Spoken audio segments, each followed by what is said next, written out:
அனைவருக்கும் visual school சார்பாக வணக்கம் தெரிவித்துக்கிறோம். இந்த வாரம் உலக நலத்தொண்ட மனோகர் நாயுடு அவர்களின் தயவு செய்து குடும்ப நிகழ்ச்சியில் இயல்பு அப்படிங்கிற தலைப்புல ஐயா ஒரு 1 hour கிளாஸ் எடுக்க போறாரு. ஸோ எல்லாம் அவங்களோட மனசை வந்து ரொம்ப இயல்பான கிளாஸ் கவனிங்க.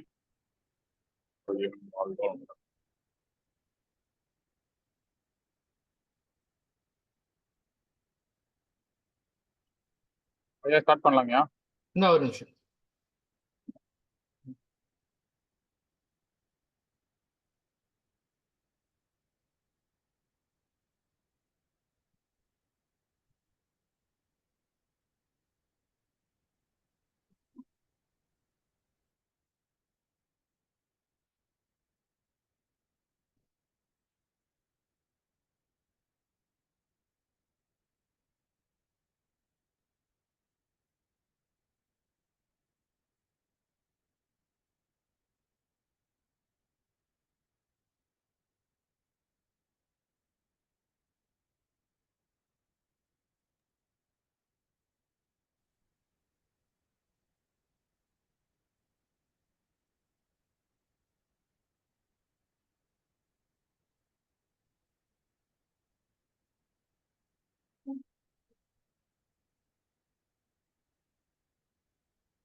கேக்குதுங்களா?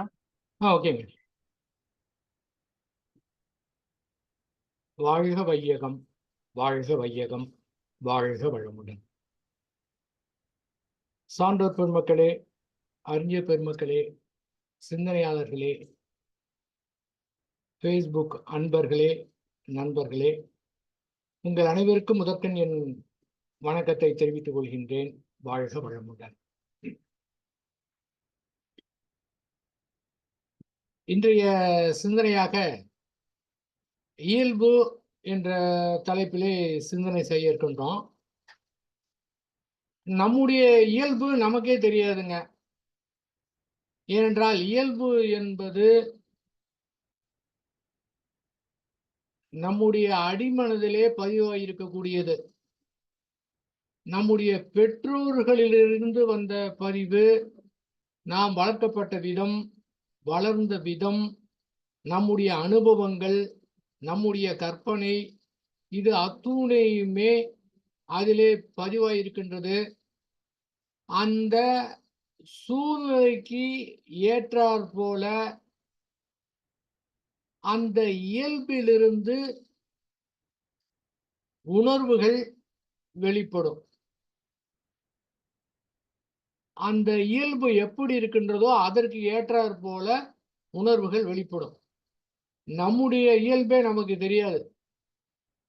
அந்த மாதிரி சூழ்நிலையில இருக்கும்போது, ஏன்னா அந்த மாதிரி சூழ்நிலை இதுவரை நம்ம அனுபவிச்சிருக்க மாட்டோம். அந்த சூழ்நிலை ஏற்படும் போது அந்த இயல்பு அது கொடுக்கும்.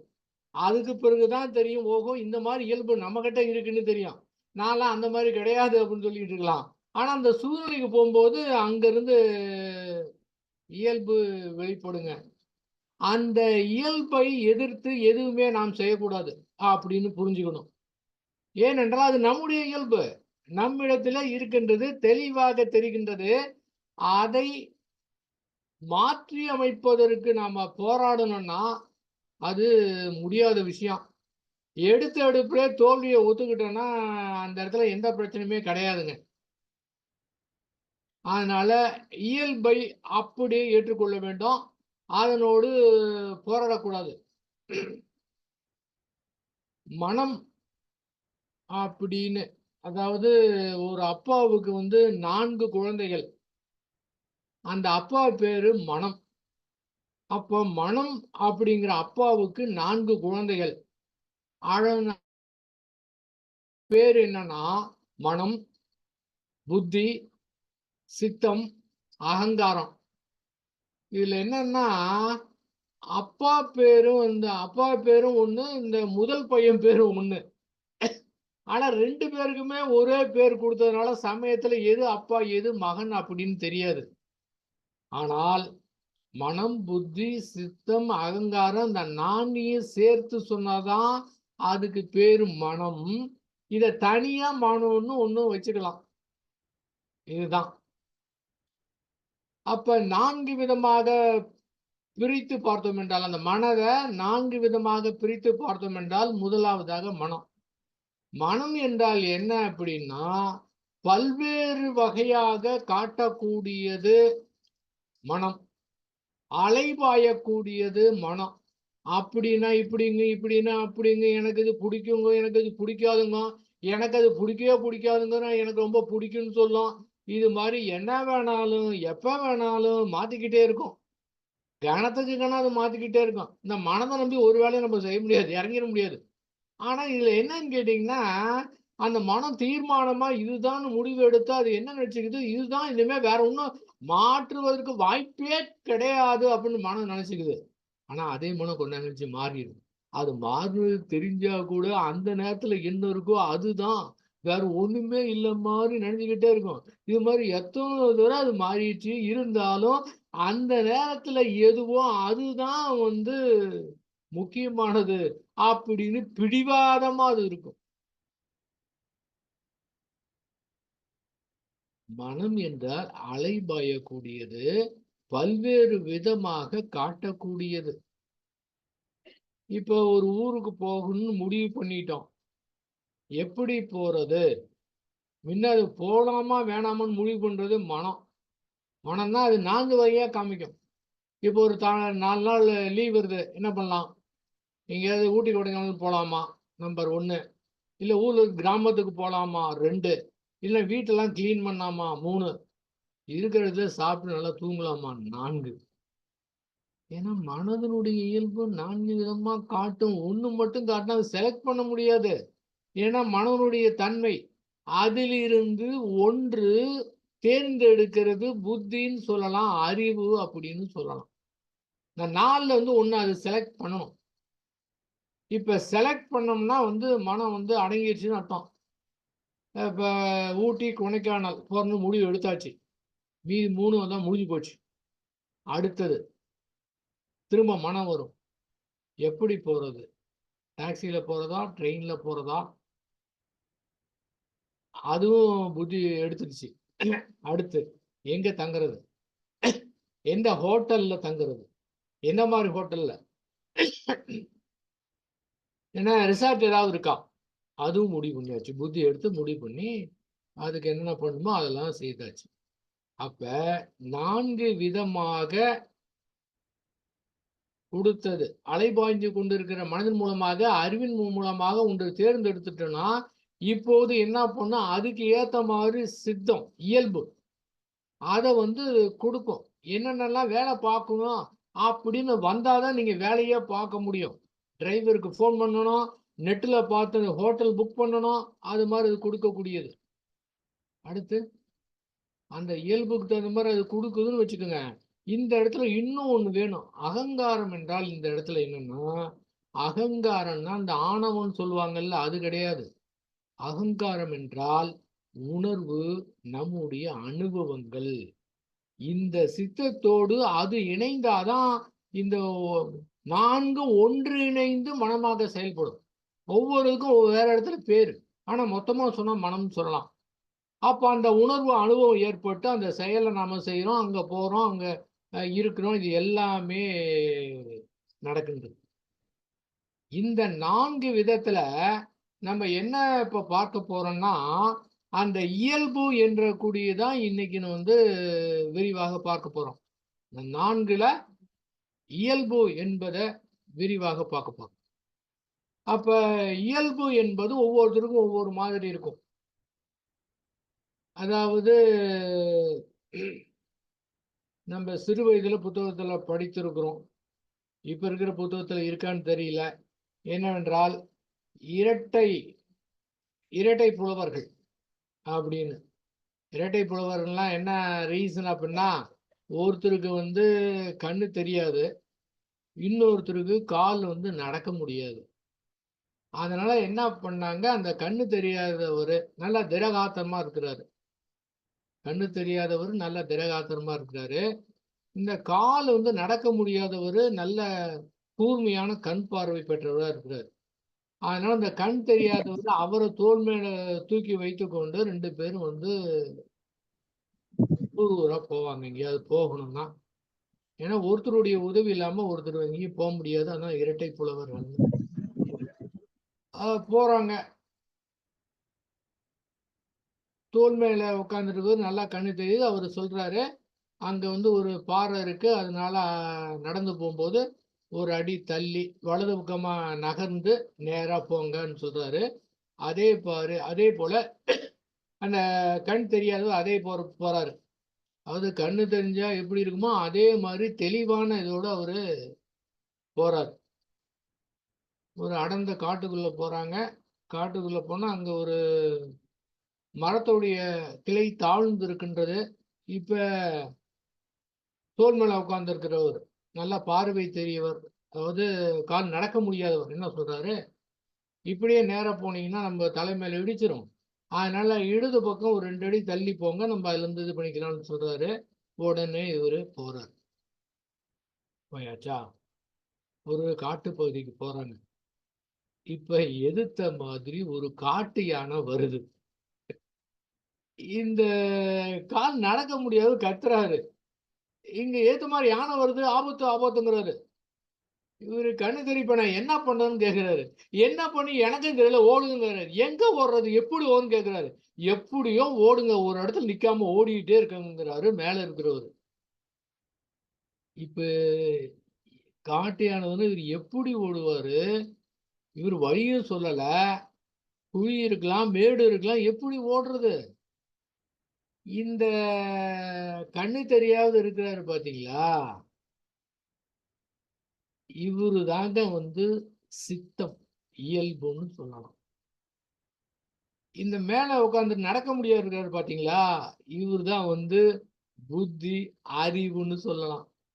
இப்போ என்ன ஆச்சுன்னு கேட்டீங்கன்னா, புதிதாக ஒரு இக்கட்டான சூழ்நிலை, யானை வருதுங்கிறப்ப இப்ப என்ன ஆச்சு, இந்த அறிவுக்கு என்ன பண்ணணும்னு தெரியல. ஏன்னா இவருக்கு சொல்ல முடியலையே. ஏன்னா அந்த டென்ஷனா இருக்குது. வரக்கு யானை ஓடி வரதை பார்த்தா. இப்ப அறிவாலும் என்ன செய்யணும்னு தெரியல. இதே போலதான் நம்முடைய வாழ்க்கையிலே எதிர்பாராத நிகழ்வு முதலாக அந்த மாதிரி நிகழ்வு நடக்கும்போது இந்த சித்தம் வந்து அதனுடைய இயல்பா இருக்கக்கூடிய அந்த டென்ஷனையும் ஒரு பதட்டத்தை ஏற்படுத்திடுது.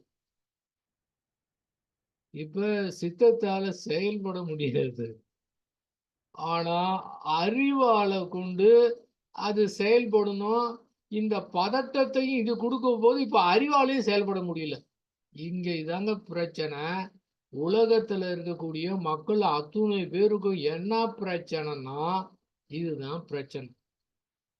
ஒருத்தர் இருக்கார், அவங்க வீட்டுல அவங்க அப்பாவுக்கு திடீர்னு வந்து நெஞ்சு வலிக்குதுன்னு சொல்றாரு. இது மாதிரி இந்த மாதிரி நிகழ்வுலாம் அவங்க வீட்டுல நடந்ததே கிடையாது. நெஞ்சு வலிக்குன்னு சொல்றாரு, என்ன பண்ணன்னு இவருக்கு தெரியல.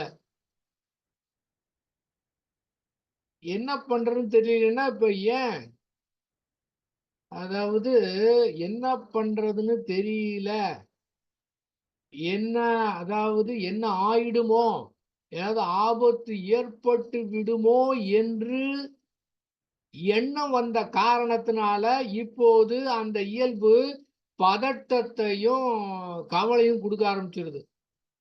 என்ன பண்ணே தெரியல, இது மாதிரி முன்னால் நடந்தது கிடையாது. என்ன பண்ணாங்க, உடனே ஏதோ தோணுச்சு, பக்கத்தில் இருக்கிற ஹாஸ்பிட்டலுக்கு ஃபோன் பண்ணி ஆம்புலன்ஸ் வந்து போய் பார்த்தாரு, முதலுதவி கொடுத்தாங்க. இப்ப பரவாயில்ல. பாருங்க, இந்த இடத்துல இது நடக்கிறது என்னன்னா, ஃபர்ஸ்ட் எடுத்தவொடனே இது மாதிரி ஒரு அனுபவம் எதுவுமே கிடையாது.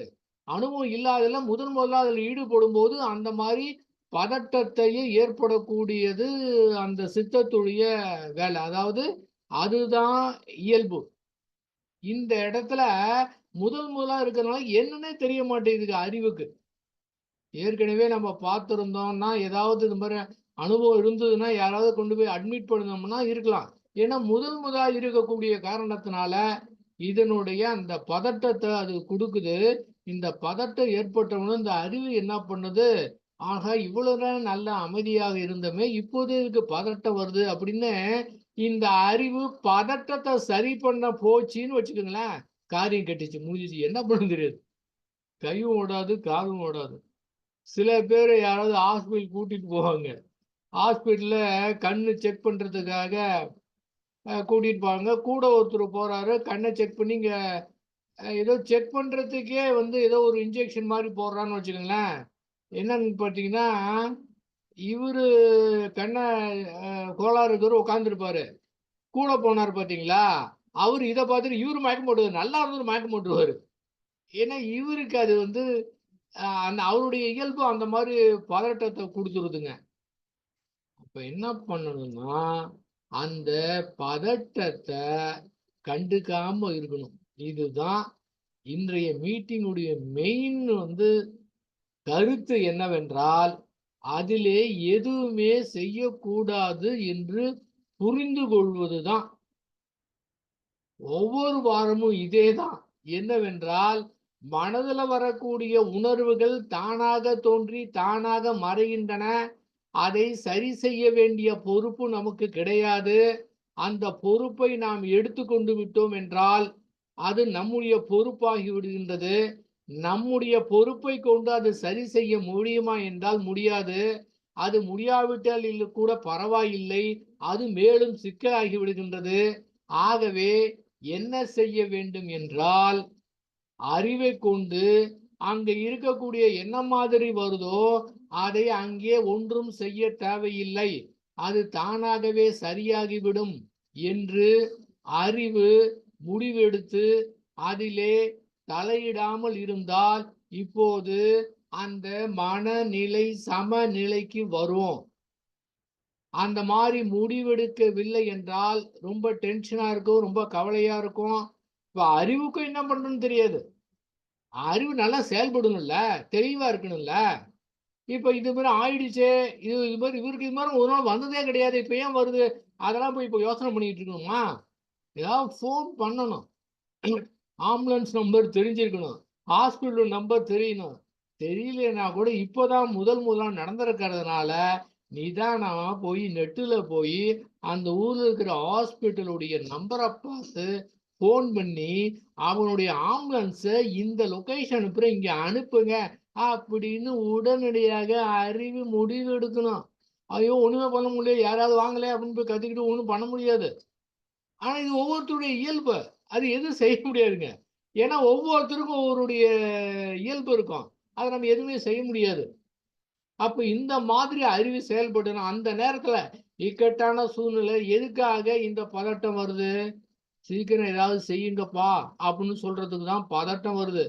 அப்ப பதட்டம் வருது, இது வரக்கூடாது அப்படின்னு அதை போய் சரி பண்ண முடியுமா? அந்த நேரத்துல அது செய்யற வேலையாது, அதுவே நம்முடைய உதவிக்கு தானே வருது. இந்த நேரத்துல அறிவை பயன்படுத்தி ஏதாவது செய்யணும். இன்னும் நீங்க பாத்தீங்கன்னா சமயத்துல இந்த மாதிரி இக்கட்டான சூழ்நிலை ஏற்படும் போது இப்ப ஆழ்மனது வந்து வருங்க. இந்த மனதெல்லாம் விட்டுரும், மனதெல்லாம் அங்கெல்லாம் ஒண்ணுமே இருக்காது. அது வந்து எல்லாம் ஓவர்டேக் பண்ணி அது வந்து கரெக்டா திங்க் பண்ணி டக்குன்னு யாரோ ஃப்ரெண்டுக்கோ ஃபோன் பண்ணி உடனே அவரே கூட்டு வந்து நேரா வந்து போயிடலாம். எல்லாம் முடிஞ்சது பிறகு எல்லாம் அங்கே போயிட்டு அவருக்கு சரி பண்ணது பிறகு உட்காந்து சிந்தனை பண்ணி பார்த்தா அந்த நேரத்தை நான் எப்படிதான் அதை செஞ்சேன்னு தெரியலையே. ஏன்னு கேட்டீங்கன்னா இந்த இடத்துல மனதை விட்டுக்குன்னு வச்சுக்கலேன், மனம்லாம் அங்கே செயல்படாது. மனதெல்லாம் ஓவர்டேக் பண்ணிடுச்சு ஆள் மனது. அங்க மனமே செயல்படாதுங்க. மனம் செயல்பட்டா அந்த பிரச்சனை குழப்பம் சிக்கல் தான் இருக்கும்.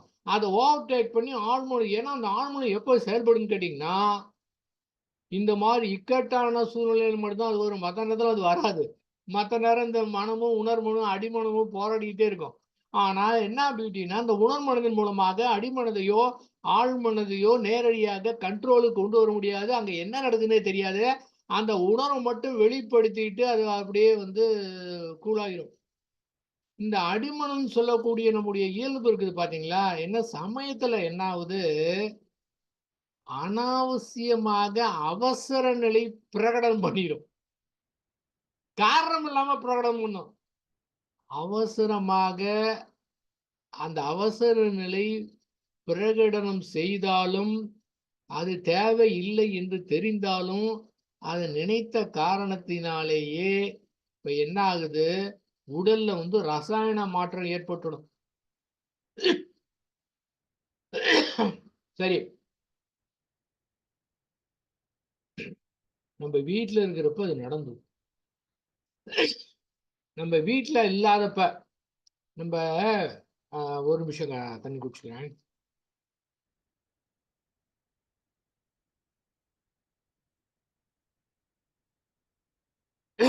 சரி, நம்ம வீட்டில் இருப்ப இது நடந்தது. நம்ம வீட்டை விட்டு ஒரு 15 கிலோமீட்டர் தூரம் இருக்கும். அப்போ வந்து ஃபோன் பண்றாங்க, இவருக்கு இந்த மாதிரி நெஞ்சு விழுந்துச்சுன்னு. இப்போ என்ன பண்ணலாம்?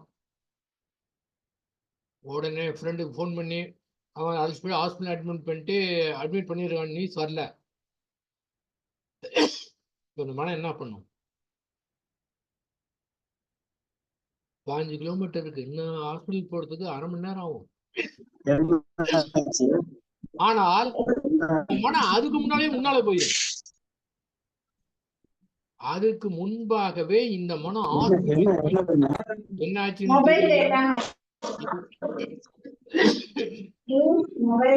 எப்படி ஆயிடுச்சுன்னு தெரியலையே.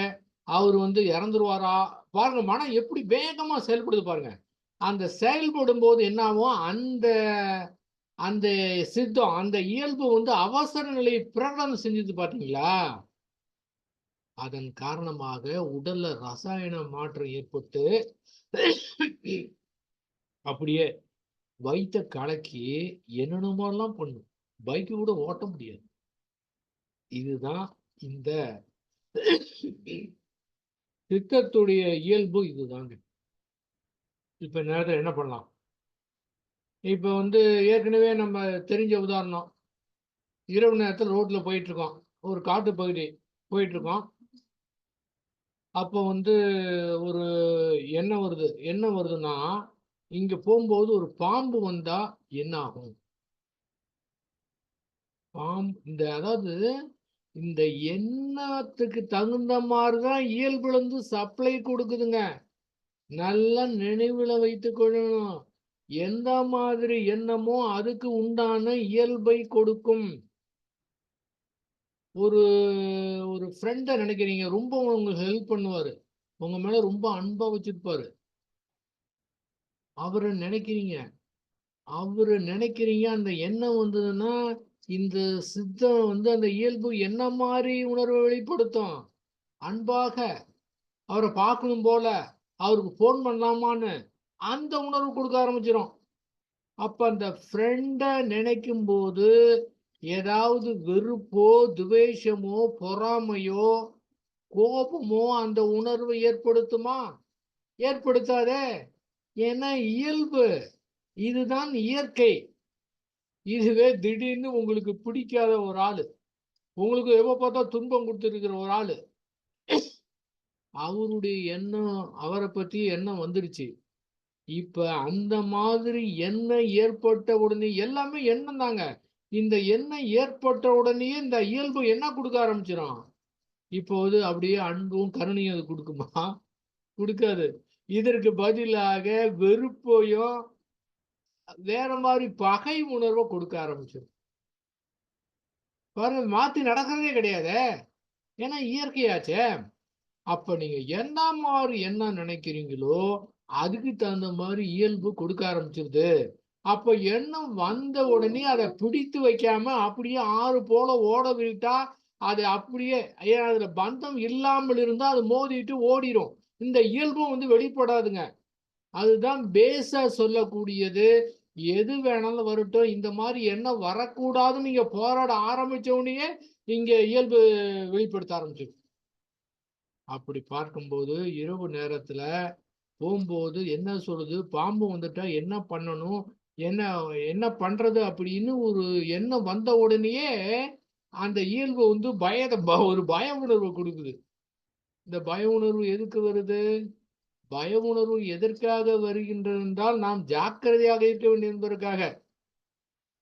இயற்கை நமக்கு கொடுத்த உணர்வுகள் அத்துணையுமே நம்முடைய நன்மைக்கு தான் வருதுங்க.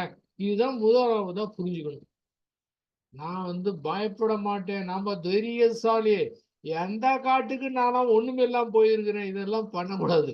இது மாதிரிலாம் தற்பெருமை பேசிட்டு தெரியக்கூடாது. எதுக்கு வந்தது? ஒரு குச்சி எடுத்துக்குங்க, ஒரு டார்ச் லைட் எடுத்துக்கோங்க, இல்லைன்னா செல்போன் வெளிச்சம் எடுத்துக்கிட்டு போகணும். எதுக்கு அது வந்தது? இந்த மாதிரி ஜாக்கிரதையா இருக்கிறதுக்காக. உங்களுக்கு அந்த பயங்கர உணர்வே வரலன்னா நீங்க பாட்டு நடந்து போய் பாம்பை மிதிச்சா என்ன ஆகும்? பாம்பு கடிச்சிரும்ல. அதுக்கு தான் அது வந்ததுங்க. Right, okay. ஆனா இந்த எண்ணம் பாருங்க, என்ன ஆகுது? வீட்டுல படுத்திருக்கோம், நைட்டு வந்து பாத்ரூம் போறோம், அங்க ஒரு எண்ணம் வருது, இப்ப பாத்ரூம்ல பாம்பு இருந்தா என்ன பண்றது அப்படின்னு ஒரு எண்ணம் வந்து வச்சுங்களேன். எண்ணம் வந்து உடனே இந்த ரசாயன மண்டம் வர ஆரம்பிச்சிடும். பாத்ரூம்ல நம்ம இதுவரை மாடியில குடியிருக்கிறோம், பாத்ரூம்ல பாம்பு வரத்துக்கு சான்ஸே கிடையாது. இது அனாவசியமான பயம். ஆகவே இந்த இடத்துல அனாவசியமாக வரக்கூடியதுல அப்படியே விட்டுட்டு ஆறு போல ஓட விட்டுட்டு முடிஞ்சுது. இது மாதிரிதான் நடைமுறை வாழ்க்கையில என்ன ஆகும்? அனாவசியமாக உணர்வுகளை வந்து கொடுக்க ஆரம்பிச்சிருங்க. அவசியமோ அவசியம் இல்லையோ எதை வேணாலும் அந்த உணர்வுகள் வந்து கொடுக்க ஆரம்பிக்கும். அதுதான் இயற்கை, அதுதான் அதனுடைய இயல்பு அப்படின்னு புரிந்து கொண்டு அந்த இயல்பை சரிப்படுத்துவதற்கு எந்த வேலையும் நமக்கு கிடையாது அப்படின்னு முடிவெடுத்து அதை புரிந்து கொண்டாலே போதுமானது. ஒரு ரோட்டு பக்கம் போறோம், கடைக்கு போறோம், ஏதோ வேற வேலைக்கு கடைக்கு போனோம், உள்ள ஒரு ஐஸ்கிரீம் இருக்கு. ஐஸ்கிரீம் இருக்கவுடனே மனசு என்ன சொல்லுது? ஐஸ்கிரீம். அந்த எண்ணம் வந்த உடனே மூளையில அந்த எண்ணம் ஏற்பட்டு உடனே அதை வந்து எப்படி இருக்குன்னு பார்த்து அதை சாப்பிடலாமான்னு தோணுது. ஏன்னா மனதனுடைய வேலை. அறிவு என்ன சொல்லுது? இல்ல,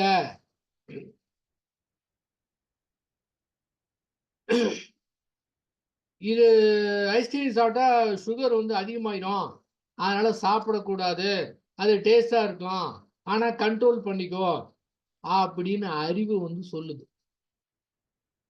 அந்த உணர்வு வந்தது பாத்தீங்களா? இந்த உணர்வு வந்த உடனே அதோட ஆயுள் அரை வினாடி தான். அது வந்த உடனே நீங்க வந்து அப்படியே விட்டுட்டோம்னா அது வந்து ஓடி போயிருக்கும். ஆனால் அறிவு அங்கீகாரம் கொடுத்து இதை சாப்பிட்டால் எப்படி இருக்கும், வெண்ணிலா சாப்பிடலாமா, வேற ஏதாவது சாப்பிடலாமா, சரி இன்னைக்கு வேணா எக்ஸ்ட்ரா வேணா மாத்திரை போட்டுக்கலாம், இன்னைக்கு ஒரு நாளைக்கு மட்டும் சாப்பிடலாம், நம்ம டெய்லி ஐஸ்கிரீம் சாப்பிட்றோம், என்னைக்காவது நாளைக்கு சாப்பிட்றோம் அப்படின்னு அறிவு கொண்டு அறிவு அங்கீகாரம் கொடுத்தாதான் அது செயலா மாறும். அறிவு அங்கீகாரம் கொடுக்கவில்லை என்றால் அது உடனடியாக மறைந்துடும், முடிஞ்சு போச்சு வேலையே. இங்க பிரச்சனை சிக்கலே வருவதே கிடையாதுங்க. அடுத்தடுத்து அங்க போகவே தேவையில்லை. அப்ப எந்த மாதிரி என்ன வேணாலும் வரலாம், எப்படியாமட்ட என்ன வேணாலும் வரலாம், அது வரவே கூடாதுன்னு போராடக்கூடாது. ஏன்னா அதனுடைய இயல்பு அப்படித்தான். ஏனென்றால் நம்முடைய இயல்புக்கு ஏற்றாற் போல உணர்வுகள் வெளிப்படும். நம்மிடத்திலே பல்வேறு விதமான இயல்புகள் இருக்கின்றன. நமக்கு கோபம் வரக்கூடாதுன்னு ரொம்ப ஆசையா இருக்குது, புத்தர் மாதிரி ரொம்ப அப்படியே எப்போது அமைதியா இருக்கணும்னு தோணுது. ஆனால் அந்த இடத்திலே அந்த கோபம் என்பது நம்முடைய இயல்பாக இருக்கின்றது. நாம என்ன நினைச்சுக்கிட்டு இருக்கோம்? நம்முடைய அந்த வேண்டாத தீய குணங்கள் அத்துணையுமே சரியல்ல, அதை சரிப்படுத்தானாதான் நம்ம நல்லவங்க, அது சரிப்படுத்துவதுதான் நற்பண்பு என்று நாம் நினைத்து கொண்டு இருக்கிற காரணத்தினால அதுக்கு உண்டான முயற்சியை செய்யறோம். சரி, அதை மாற்ற முடியுமா என்றால் மாற்ற முடியாது. ஏன்னா நம்முடைய இயல்பு நம்ம கிட்ட அது மாதிரிதான் இருக்குதுங்க. சொன்னது ஒரு உதாரணம், கோபம் என்று ஒன்று சொன்னது. இது மாதிரி பல்வேறு தீய உணர்வுகள் அது இருக்கலாம், அது நம்மிடத்துல இருக்கின்றது, நம்முடைய இயல்பாக இருக்கின்றது. எங்க இயல்பா இருக்கிறத போய் கடுமையா போராடி அதை சரி செய்தே தீர்வேன் அப்படின்னு முடியுமான்னா முடியாத விஷயம், நடக்காத விஷயம். இருந்தாலும் நம்ம முயற்சி பண்ணிக்கிட்டே இருக்கணும். இந்த எளிமையான புரிதல் வந்துவிட்டா போதுமானது. அது நம்முடைய இயல்பு. ஆகவே என்னுடைய இயல்பை எதிர்த்து போராடாம அதை சரி பண்றதுக்கு பொறுப்பு எடுத்துக்காம நான் அதை அப்படியே நான் ஏற்றுக்கொள்கின்றேன் அப்படின்னு அதை அப்படியே ஏற்றுக்கிட்டோம்னா அது கூட சரியா போயிடும். எது ஒரு மனிதன் எது நற்பண்பு என்ன மாதிரி இருக்கணும் அப்படிங்கிற இது இயல்பாக போயிடும். எந்த விதமான முயற்சி செய்யவே தேவையில்லை, அதை சீரமைக்கவே தேவையில்லைங்க. அங்க ஒன்றுமே செய்ய தேவையில்லை, மாற்றுவதற்கு முயற்சி செய்யவே தேவையில்லை. அப்ப நம்முடைய இயல்பையே நாமே ஏத்துக்க முடியலாம நம்மை நாமே திட்டிக்கிட்டு அதை சரி பண்றதுக்கு கடுமையான போராட்டம் நடத்திக்கிட்டு இருந்தா வெறும் மன போராட்டம் மட்டும்தான் மிஞ்சி இருக்கும். ஏங்க, நம்முடைய இயல்பே நம்ம ஏத்துக்க முடியலன்னா இன்னொருத்தருடைய இயல்பை நம்மளால எப்படி ஏத்துக்க முடியும்? ஒவ்வொருத்தரும் ஒரு இயல்பு இருக்கிறாங்க. நம்ம இயல்பே நமக்கு தெரியாதுன்னா மற்றவங்களுடைய இயல்பு நமக்கு தெரியாது. மற்றவங்க இயல்பே நமக்கு தெரியாது, அவங்க இயல்பை நாம மாற்றுறதுனா முடியுமா? ஆகவே அவங்க என்ன மாதிரி இருக்கிறாங்களோ அதை அப்படியே ஏற்றுக்கொள்ள வேண்டும் அப்படின்னு தத்துவம் சொல்லலாம், ஆனா நடக்காது.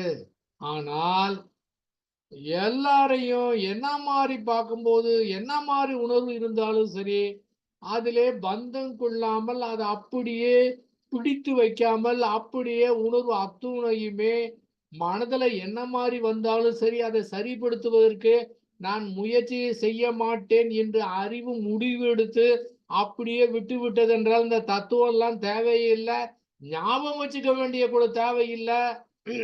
ஒரு முறை புரிந்து கொண்டு விட்டோம் என்பதையும் புரிந்து கொண்டு விட்டால் இந்த இடத்துல அதை கூட ஞாபகம் வச்சுக்க தேவையில்லை, அது தானாவே தோன்றி தானா மறந்துடும். ஒரு மேஜிக் மாதிரி இருக்குங்க,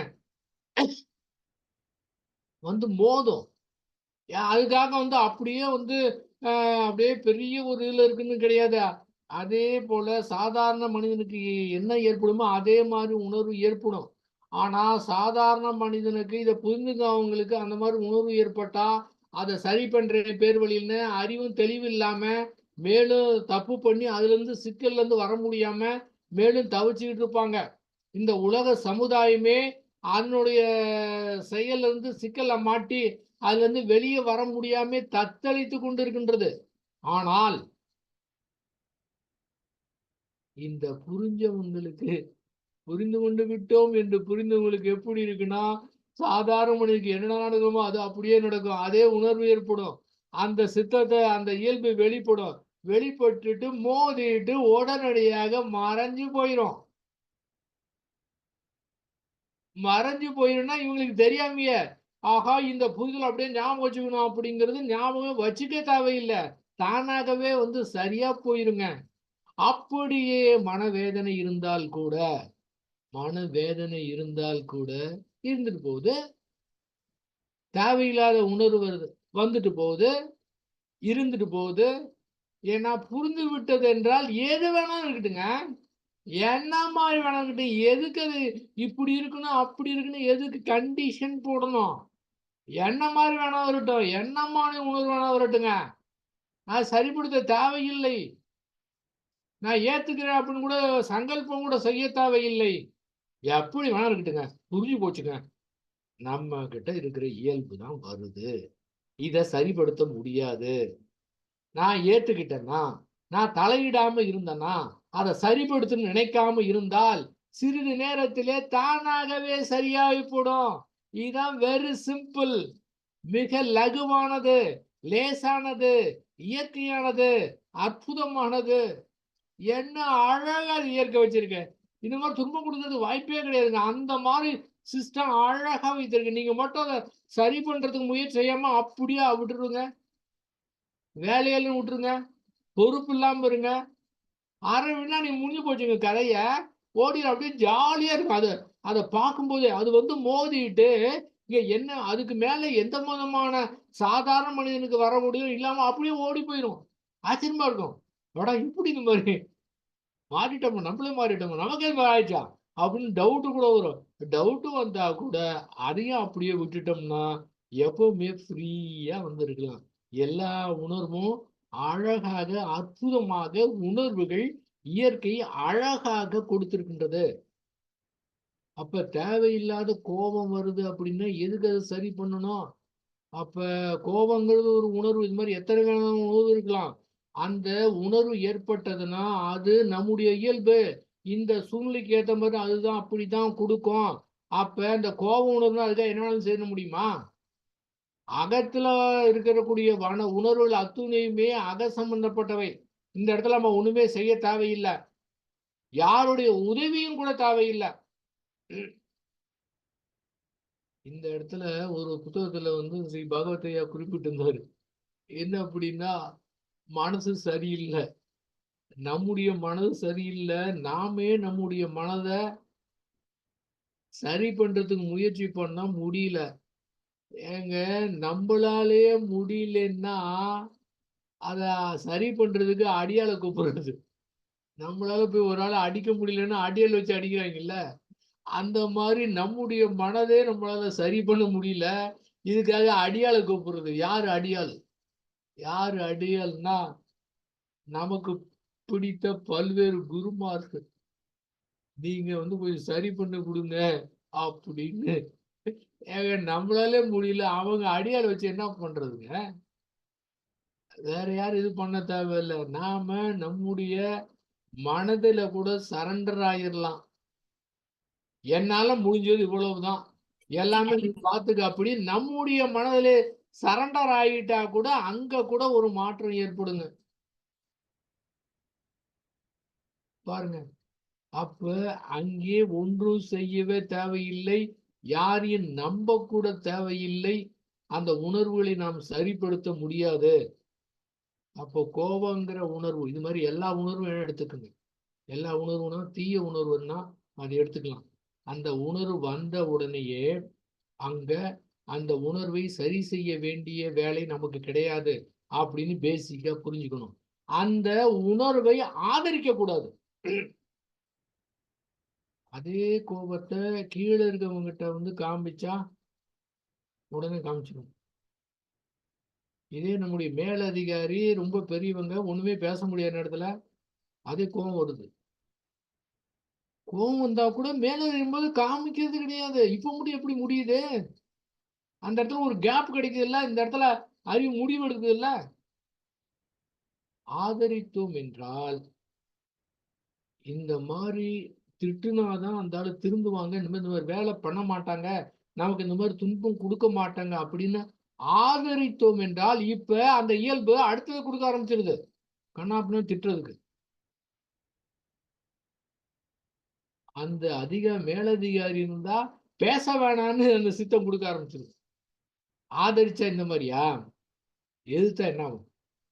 அந்த கோபத்தை எதிர்த்து போராடுவது, நம்ம கிட்ட இருக்கிற தியானத்தை பயன்படுத்தி ஆற்றலை பயன்படுத்தி அந்த கோபத்தை வெளி காமிக்காம அப்படியே அடக்கி வச்சிருது.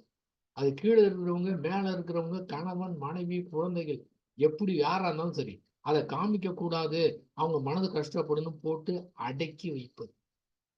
அடக்கி வைத்தது ஸ்ட்ரெஸ்ஸாக, உடல்ல நோயாக, இன்னும் பல்வேறு வகையில அது பிதுங்கிக்கிட்டு வரும். இந்த உணர்வை பொறுத்தவரை என்ன பண்ணணும்? ஆதரிக்க கூடாது, எதிர்க்க கூடாது. இதுதான் மூன்றாவது வழி. மூன்றாவது வழி என்னவென்றால் அதை அப்படியே கண்டுக்காம எதுவுமே சரிப்படுத்துவதற்கு இல்லாம அப்படியே அசிட்டிஸ் அப்படியே அக்செப்ட் பண்ணிடுது. அது மாதிரி வந்த உடனே என்ன ஆயிடுது? அது அப்படியே மறைஞ்சு போயிடும். முடிஞ்சிருச்சு. அரை வினாடி தாங்க. அரை வினாடியை விட இன்னும் குறைவான நேரம் அப்படியே மறைஞ்சு போயிடும். இந்த ரெண்டை தான் பண்றோம். ஒண்ணு ஆதரிப்போம், செயல்பட ஆரம்பிச்சிருவோம். எதிர்ப்போம், அடக்கி வச்சிருப்போம். ஆதரிக்கும் போது என்ன ஆகுது? மனம் ஒரு ஆள் தண்ணி போடுறாரு, ஆதரிச்சா என்ன ஆகும்? ஆதரித்த உடனேயே அந்த சித்தம் இயல்பு கொடுக்க ஆரம்பிச்சிடும். ஏற்கனவே போட்டது மூளையில போயிருந்த பதிவு உடல் எல்லாம் கிளர்ச்சி அடைந்து ஆகா அந்த சுகத்தை நினைத்து பார்த்து திரும்ப இன்னொரு தடவை நினைத்து பார்த்து இன்னொரு தடவை நினைத்து பார்த்து அங்கீகாரம் அறிவு கொடுத்தாச்சா, உடனே அது செயல்படுத்தி உடனே வண்டி எடுக்க வேண்டியது. இதை ஆதரிக்கிறது. இதுல வேற இன்னைக்கு மட்டும், நாளையில இருந்து கண்டிப்பா சத்தியமா நான் வந்து பயங்கரமா ஸ்ட்ராங்கான ஆள், இன்னைக்கு மட்டும்தான், நாளைக்கு கண்டிப்பா மாட்டவே மாட்டேன் சொன்னது ஒரு உதாரணம். இது எல்லாத்துக்கும் வச்சுக்கணும், தீய உங்களுக்கு எல்லாத்துக்கும் வச்சுக்கணும். ஆனால் போராடவே தேவையில்லை, எதிர்க்க தேவையில்லை, ஆதரிக்க தேவையில்லை. அப்படியே ஃப்ரீயா விட்டுட்டோம் அப்படின்னா கொஞ்ச நேரத்துல அந்த உணர்வு மறைஞ்சிடும், உங்களுக்கு எதுவுமே வராது. நீங்க பாட்டு உங்க வேலையை பார்த்துக்கிட்டே இருக்கலாம். Very simple. இதை புரிஞ்சுக்கணும், இவ்வளவுதாங்க.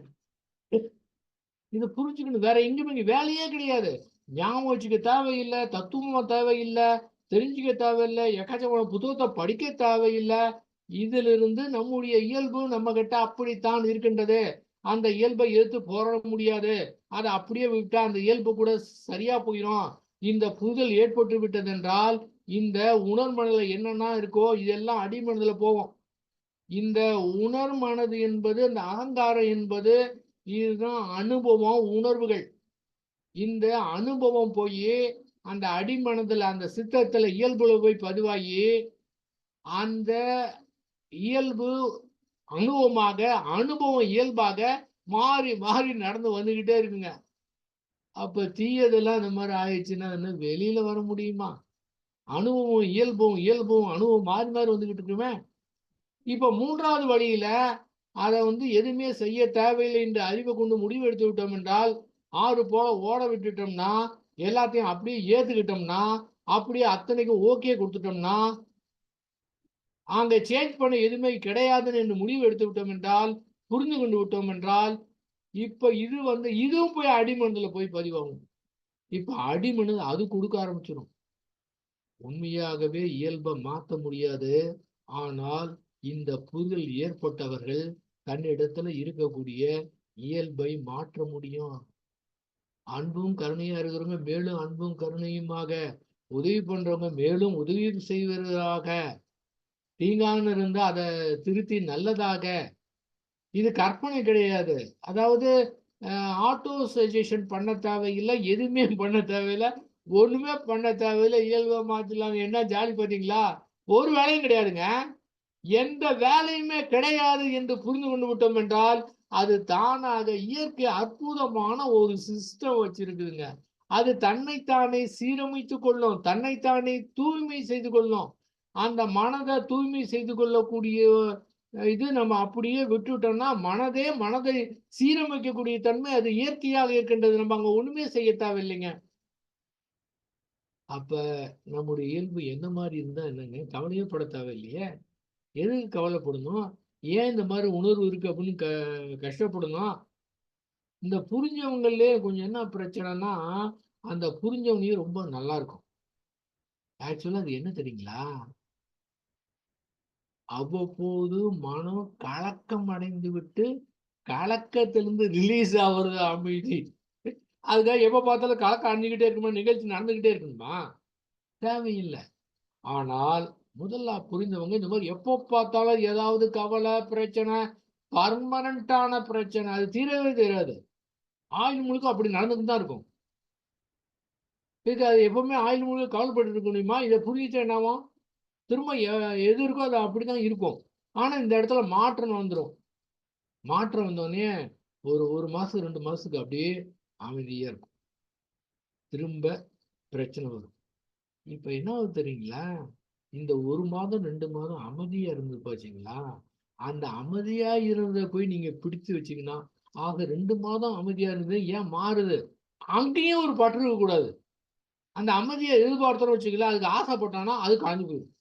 அது அமைதியா இருந்தா என்ன, அமைதி இல்லாட்டி இருந்தா என்ன, மன வேதனை இருந்தா கூட பரவாயில்ல அப்படின்னு அப்படியே ஏற்றுக்கிட்டா ஓடி போயிடும். இல்ல மன அமைதி மட்டும் தான் இருக்கணும், மன வேதனை வரக்கூடாதுன்னா திரும்ப போராட்டம் வந்துருதுங்க.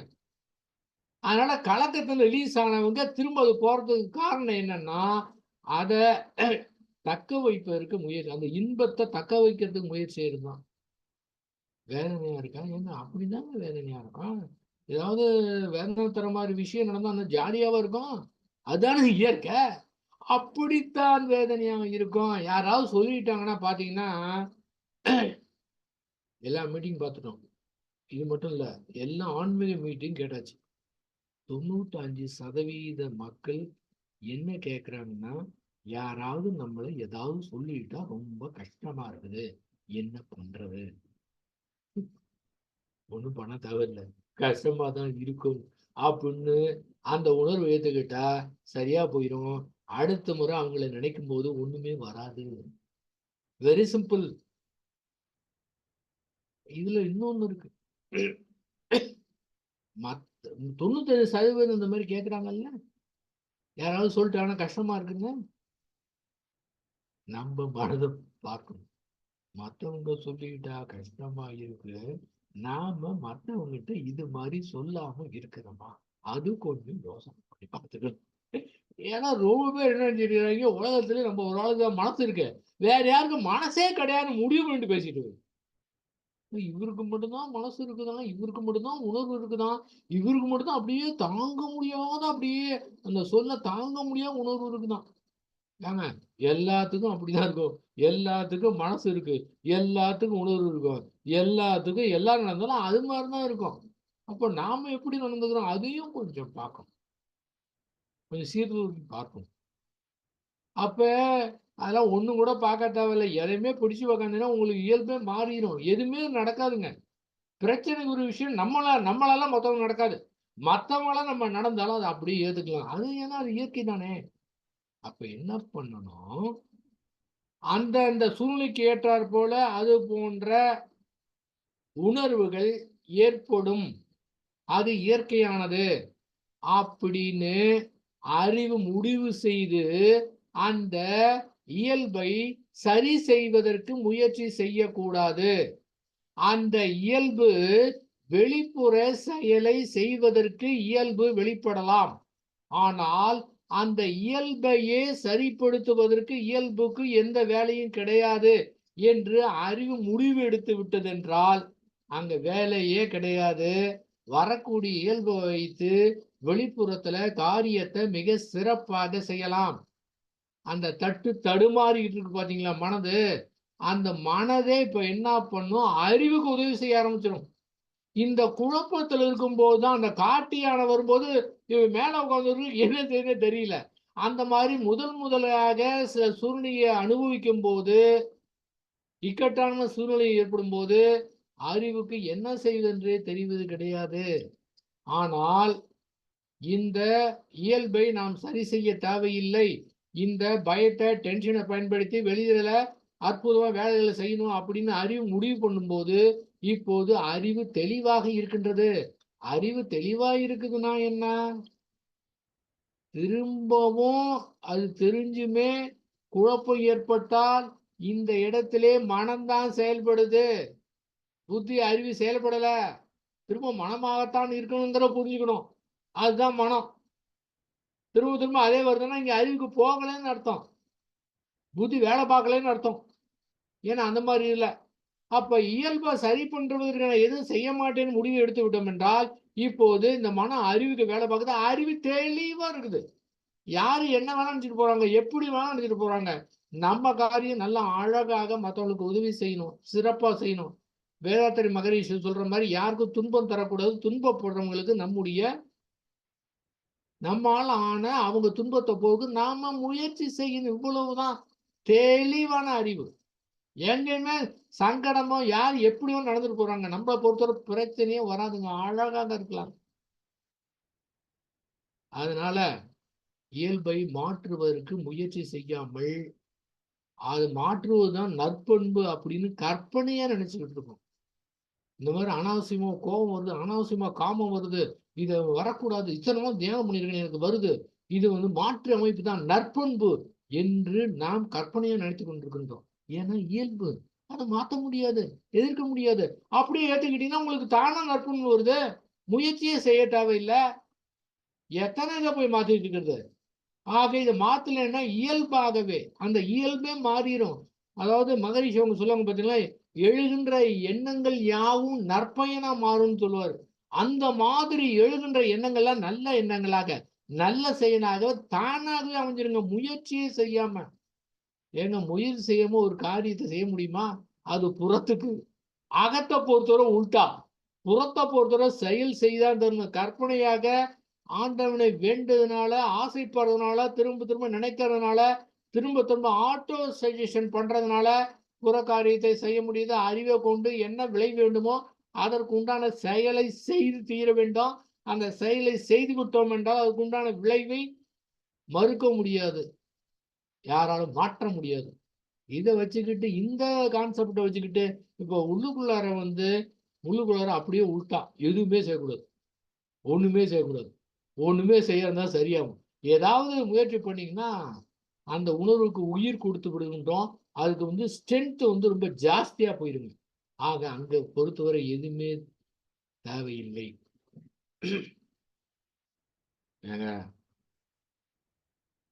நல்லாதான் இருக்கு கேட்கறதுக்கு, மனசுக்கு இப்போ கூட ரொம்ப ஃப்ரீயா இருக்கு, ஜாலியா இருக்கு. உங்களுக்கு இருக்கிற மாதிரி எனது இருக்குது. ஆனா ஒரு 4 நாள் கழிச்சு வந்துடுதுங்களே. ஏங்க வந்துட்டு போகுது, எக்கேடு கெட்டு போனா நமக்கு என்னங்க, பொறுப்பே கிடையாதுங்க. எப்படி வேணாலும் வந்து, எதுக்கு நீங்க கண்டிஷன் போடுறீங்க? இப்படிதான் இருக்கணும், இப்படி இருக்கக்கூடாது, நம்ம கண்டிஷனே போடக்கூடாதுங்க. எப்படி வேணா இருக்கட்டுங்க. இன்னும் 4 மாதம் கழிச்சு வந்தாலும் சரி, இல்ல இந்த 4 மாசத்துக்கு மனவேதனை அப்படியே இருக்கட்டுங்க. 4 மாசத்துக்கு அதே மனவேதனை இருந்தாலும் 4 மாசமும் அப்படியே ஒரு நிமிடம் கூட இடைவிடாமல் 4 மாதமும் மனவேதனை அப்படியே இருக்கட்டும், அப்படியே ஏத்துக்கிறேன் அப்படின்னா என்னமா போகும் தெரியுங்களா? அதான் ஏற்றுக்கொள்வது. அதனால நீங்க எப்பவுமே கண்டிஷன் போடுற வேலையை மனதுக்கு வைத்து கூடாது. யாரு முடிவு பண்ணணும்? அறிவுதான் முடிவு பண்ணணும். மனம் முடிவு பண்ணுமா? மனம் மாறிக்கிட்டே இருக்கும். நம்முடைய வாழ்க்கையில நல்லா பாருங்களேன், இந்த அறிவை கொண்டு எத்தனை முறை அந்த மனதை சரி பண்றதுக்கு முயற்சி பண்ணியிருக்கோம். ஒரே ஒரே ஒரு முறை நம்ம ஜெயிச்சிருக்கோமா? ஒரு நிமிஷம் சொல்லுங்க, ஒரே ஒரு தடவை ஜெயிச்சிருக்கோமா? கிடையவே கிடையாது. அப்போ ஒரு தடவை ஜெயிக்கலைன்னா கூட எதுக்கு முட்டாள்தனமா நான் அதை போய் சரி பண்ண முயற்சி பண்ணணும்? அறிவு கொண்டு சரி பண்ற மாதிரி இருக்கும், நல்லா தியானம் பண்ணி சில இதெல்லாம் வேலையெல்லாம் பண்ணி இருக்கிற மாதிரி இருக்கும். ஆனால் விட்டுட்டோன்னு வச்சுங்களேன், அமுக்கி வச்ச மாதிரி இருக்கும். விட்டுட்டோன்னு வச்சுன்னா அப்படியே தலை விரிச்சு ஆட ஆரம்பிச்சிருங்க. இதுதான் அமுக்கி வைக்கிறது, எதிர்க்கிறது, அடக்கிறது. இயற்கையை ஏதாவது செய்ய முடியுமா? அவ்வளவு அழகா, அப்படியே லகுவாக, அப்படியே அப்படியே சூப்பரா, அப்படியே மெதுவா, ஒண்ணுமே பண்ணா அழகா அப்படியே நடந்து அப்படியே ஒண்ணுமே இல்லாம போயிடும். அழகா வச்சிருக்குங்க அது. என் சிஸ்டம் அப்படி இருக்குதுங்க. ஒண்ணுமே செய்யலைன்னா ஒண்ணுமே இல்லாம அப்படி போயிடும். அதனால அந்த முறையிலே நம்முடைய இயல்பை மாற்ற முடியாது, அதை அப்படியே நம்ம ஏற்றுக்கொள்ள வேண்டாம். அறிவை கொண்டு அதை சரி செய்ய இயலாது. இதுதான் நாம் நம்முடைய அறிவை கொண்டு அந்த இயல்புக்கு வழிகாட்டுவது, அதற்கு உதவி செய்வது நம்முடைய அறிவை கொண்டு புரிந்து கொள்ள வேண்டும். நிறைவாக, அந்த போர் இல்லாத நல்லுலகம் வேண்டும் என்றால், போர் இல்லாத நல்லுலகம் வரணும்னா எத்தனை தனி மனிதர்கள் புத்தருக்கு ஏற்பட்ட மாதிரி ஒரு வெறுமை உணர்வு ஏற்படுதோ, அதே போன்ற வெறுமை உணர்வு எத்தனை மனிதர்களுக்கு இருக்கின்றதோ அதை பொறுத்து அப்படியே மாறிடும். இல்லைன்னா ஏற்கனவே போட்ட பிரச்சனை சிக்கல்களுக்கெல்லாம் விளைவாக ஆங்காங்கு ஏதாவது நடந்துகிட்டா இருக்கும், பயமுறுத்திக்கிட்டு தான் இருப்பாங்க. உலக போர் வர மாதிரியே இருக்கும். இப்ப லெபனானுக்கும் இஸ்ரேலுக்கும் பிரச்சனை வர ஆரம்பிச்சிருச்சு. இதுல பாத்தீங்கன்னா, இந்த லெபனான்ல ஒரு தீவிரவாத இயக்கம் இருக்கான். தீவிரவாத இயக்கத்துக்கே ஈரான் கவர்மெண்ட் உதவி செய்யுதுன்னா கொடுமையை பாருங்க. ஏன் இந்த மாதிரிலாம் வருது? இதெல்லாம் மக்களுடைய எண்ணங்களுடைய விளைவு தான் இந்த மாதிரிலாம் வருது. அதுவும் அது இயற்கை. அது அத்தனை பேருடைய மக்களுடைய இயல்பு வெளிப்பட்ட காரணத்தால இது மாதிரிலாம் நடக்குது. நான் எத்தனை பேர் இந்த மாதிரி அந்த புத்தர் வெறுமை, தயவு செய்து நல்லா புரிஞ்சுக்கணுங்க. நாம புத்தர் வேற இல்ல, நாமளும் புத்தர் ஒண்ணு, நாம வேதாத்தன் மகர்ஷி ஒண்ணு. ஆச்சரியம் பாரு, எங்க வேதாத்தன் மகர்ஷி எப்படியா விட்டவரு, நம்ம போய் அவரோட இணைய நிஜமா முடியுங்க? என்ன மனவள எதிர்த்து போராடமா அப்படியே இருந்தோம்னா 2 பேரும் ஒண்ணுதாங்க, அவ்வளவுதாங்க. ரொம்ப ஈஸிங்க, வெரி சிம்பிள்.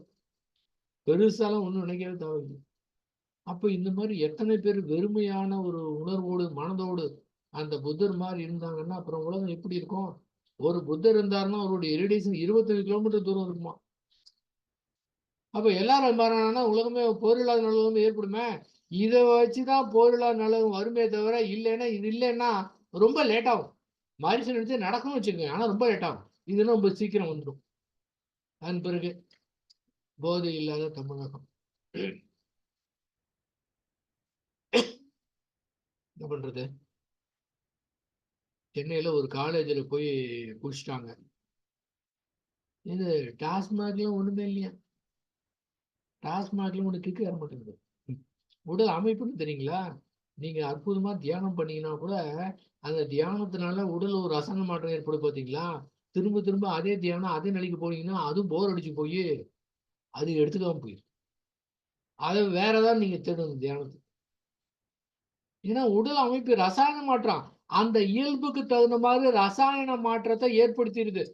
மனதில் ஏற்படக்கூடிய உணர்வு அரை வினாடியில போயிருன்னா உடல்ல ஏற்படக்கூடிய உணர்வு ஒரு 2 நிமிடம் 3 நிமிடம் ஆகும். அது கூட பொறுமையா இருக்கணும்.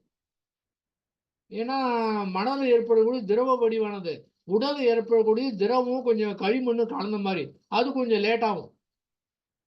அப்ப என்ன ஆகுது? டாஸ்மாகை யூஸ் பண்ணி என்ன ஆகுது? குறிப்பிட்டதுக்கு பிறகு கிக்கே ஏற மாட்டேங்குது. ஏன்னா ரசாயன மாற்றம் போயிடுச்சு, முடிஞ்சிருச்சு. உடம்பு ஏத்துக்காது. அடுத்தது இது பண்ணும். பார்த்தீங்கன்னா கஞ்சா யூஸ் பண்ணியிருக்கிறாங்க. ஒரு 35 மாணவர்களை ஒரு கல்யாண மண்டபத்திலே அடைத்து வைத்து விசாரணை செய்து கொண்டிருக்கிறார்களாம். என்ன கொடுமை பாருங்க, ரொம்ப கஷ்டமா இருக்கு. இளைஞர்கள் எப்படி போயிட்டு இருக்கிறாங்க. இதனுடைய நிலைமை வேற மாதிரி ஆனா இவங்களுக்கு பிறக்கக்கூடிய குழந்தை சமுதாயம் எப்படி இருக்கும்? அதனால நம்ம மனதை சரி பண்றதுக்கு முயற்சி பண்றதை விட்டுட்டு நம்முடைய உணர்வை கொஞ்சம் வெளியில செலுத்தலாம். எத்தனை பேர் இளைஞர் இருக்கிறாங்க? இளைஞர்களை எப்படி கொண்டு வரலாம், எப்படி நல்வழிப்படுத்தலாம், அவங்களை எப்படி மீட்கலாம் அப்படின்னு நம்முடைய அறிவை வெளியில செலுத்தலாம்.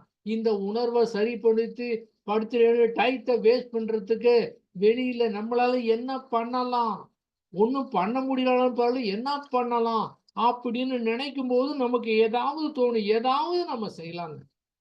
வான்காந்தத்துல இதை பதிய வைக்கலாம். அந்த மாதிரி முயற்சி செய்யணும். பாவமா இருக்கு. 35 பேர் அங்க அரெஸ்ட் பண்ணி அந்த 35 மனநிலை எப்படி இருக்கும்? அவங்க அப்பா அம்மாவும் அப்பாவும் கஷ்டப்பட்டு காலேஜுக்கு படிக்க வச்சு இப்போ 35 பேருடைய அப்பா அம்மாவும் இது மாதிரி அரெஸ்ட் பண்ணி வச்சிருக்காங்கன்னா இந்த நேரம் அவங்களுடைய குடும்பம் எப்படி இருக்கும்? அத்தனை பேருக்கு எவ்வளவு வேதனை இருக்கும். இந்த வேதனையை எப்படிங்க நம்ம நல்லா அந்த உணர்ந்தவங்க மட்டும்தான் அந்த அத்தனை குடும்பத்துடைய வேதனையை உணர முடியும். இது தேவையா? என்ன காரணம்? என்ன காரணம்னா தீய குணத்துக்கு ஆதரவு கொடுத்துருக்கணும், இல்லைன்னா எதிர்த்திருக்கணும். இந்த ரெண்டை செஞ்சதுனாலதான் இந்த மாதிரி நிலைமை ஏற்பட்டிருக்குது. இதை மட்டும் அப்படியே உணர்வை, ஏன்னா ரொம்ப வெரி சிம்பிள். இந்த உணர்வு மட்டும் என்ன அற்புதமான ரகசியங்க. இதை மட்டும் எல்லாம் புரிஞ்சுக்கிட்டாங்கன்னா அவங்க எல்லாம் ஜாலியா அற்புதமா நல்லா படிச்சு நல்ல வேலைக்கு அவங்க எத்தனையோ பேருக்கு உதவி செய்யக்கூடிய வருவாங்க. இல்லைன்னா இவரை பார்த்துக்கிறதுக்கு இன்னும் கஞ்சாவா இன்னும் இல்லை இன்னும் மேல போயிட்டே இருக்கும். ஏன்னா கிக்கு அது அந்த உடம்புல ரசாயனம் மாற்றம் ஏத்துக்காது. அதனால நம்ம கொஞ்சம் நம்ம இதெல்லாம் விட்டுட்டு நம்முடைய மகன் நம்முடைய மகள் எல்லாம் ஓகே தான், எல்லாம் நம்ம அவங்க செய்ய வேண்டிய குடும்ப கடமை. இதுக்கு மேல எல்லாரும் நம்ம குழந்தைங்க தான் அப்படின்னு ஏதாவது ஒண்ணு செய்ய. அதாவது எண்ணம் தாங்க. இந்த எண்ணம் கொடுத்தோம்னா அந்த இயல்பு வரும் பாருங்க. அந்த இயல்பு வெளிப்படுத்துங்க. இயல்பு வெளிப்படுத்தும் எப்படி செய்யலாம் அப்படின்னு. எனக்கு என்னங்க ஒண்ணும் தெரியாதுங்க, நான் சாதாரண ஆளு. நினைக்கவே தேவையில்லை, என்ன இருந்தால் போதும். எப்படியும் ஆற்றல் அது பாட்டு வேற ஒரு ரூபத்துல அது அது இயற்கை என்ன வேணாலும் பண்ணுங்க அந்த மாதிரி கொடுக்க ஆரம்பிச்சிடும். அது மாதிரி நம்ம எல்லாரும் சேர்ந்து அந்த மாதிரி அந்த போதை இல்லாத தமிழகத்தையும் அந்த போர் இல்லாத நல்லுலகத்தையும் நாம ஏற்படுத்தணும். அதுக்கு உண்டான செயலை நாம செய்யணும். அதற்கு நம்முடைய இயல்பை எதிர்க்காமல் அப்படியே ஜாலியா இருந்துக்கிட்டு சூடான ஸ்டேஜ் இருந்துக்கிட்டு அழகா ரசிச்சுக்கிட்டு வரக்கூடியதை வேணா பயன்படுத்திக்கலாம், இல்லைன்னா அப்படியே விட்டுடலாம். அது மாதிரி ரசித்து கொண்டு இனிமையாக வாழ்க்கை நடத்தி இன்னும் ரொம்ப பேருக்கு இந்த புரிதலை நாம் எப்படி புரிய வைப்போம் என்று யோசனை செய்து அதை கொண்டு போகலாம். கார்ல போயிட்டு இருக்கிறீங்க, இந்த புரிதல் எப்படி கொண்டு போகணும் திங்க் பண்ணுங்க. அது கொடுக்கும், அது அந்த சித்தம் கொடுக்க ஆரம்பிச்சிடும், அந்த இயல்பு வர ஆரம்பிச்சிடும். இப்போ அந்த மாதிரி முறையில் கொஞ்சம் கொஞ்சமாக நம்ம வந்து உலகத்தை மாற்றி அமைப்போம் என்று கூறி உங்கள் அத்தனை பேருக்கும் நன்றி கூறி அமைகின்றேன். வாழ்க வையகம், வாழ்க வையகம், வாழ்க வளம்.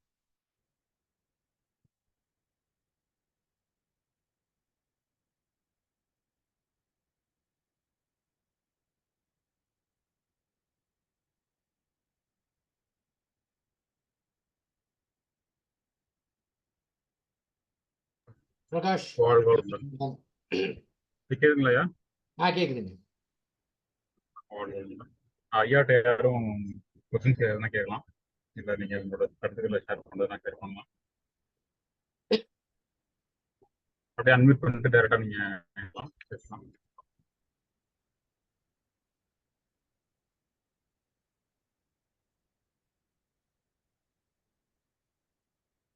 யாரும் ஐயாட்ட நீங்க இன்னைக்கு கிளாஸை பத்தி உள்ள ஜென்ரலா பேசுறதுன்னா அன்மியூட் பண்ணிட்டு நீங்க டைரக்டா பேசலாம்.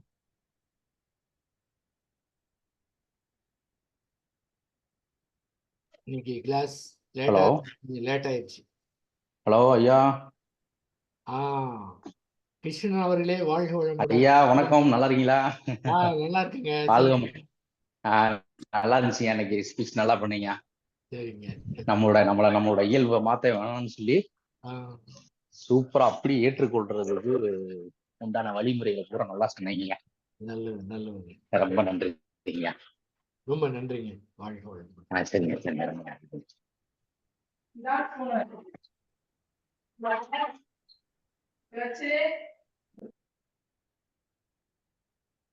வாழ்க வளமுடன். வேற யாரும் ஐயாட்ட பேசுறீங்களா?